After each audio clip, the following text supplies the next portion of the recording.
587ตั้งแต่หัตถปาสังวิชัยหิตวาทิตาสารปฏิทุกกตังเป็นต้นไป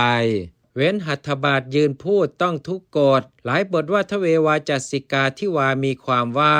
ภิกษุณียืนพูดในหัตถบาทกับบุรุษในโอกาสที่ปิดบังในกลางวันต้องปาจิตตี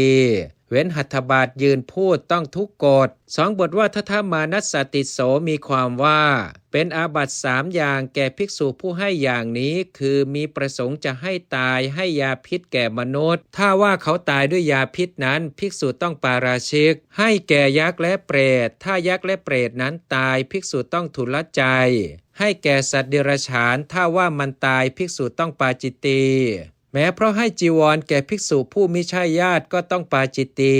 2บทว่าจตารโรจะปฏิฆเหมีความว่าเป็นสังฆาทิเศษเพราะจับมือและจับช้องผมต้องปาราชิกพระองค์ฆชาตด้วยปากต้องนิสกิยปาจิตตีเพราะรับจีวรของภิกษุณีผู้มิใช่ญาติต้องทุนละใจแก่ภิกษุณีผู้กำนัดรับของเขียวของบริโภคจากมือของบุรุษผู้กำนัดกองอาบัติ4ย่อมมีในเพราะรับด้วยประการอย่างนี้2บทว่าปัญจเทศนาคามินิโยได้แก่ละหุกาบัติ5กอง2บทว่าชะสัพปฏิกรรมามีความว่า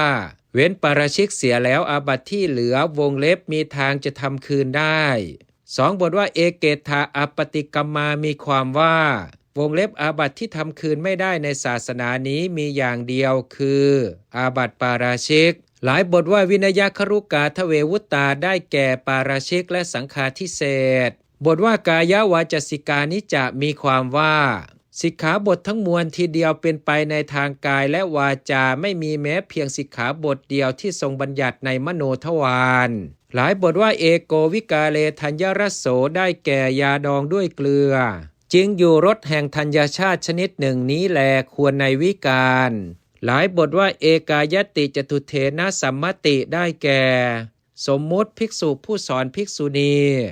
จึงอยู่สมมุติด้วยยติจตุถกรรมอันเดียวนี้เท่านั้นอันพระผู้มีพระภาคเจ้าทรงอนุญาตแล้วหลายบทว่าปาราชิกากายิกาทเวได้แก่เมถุนธรรมปาราชิกของภิกษุและกายสังสักขะปาราชิกของภิกษุณี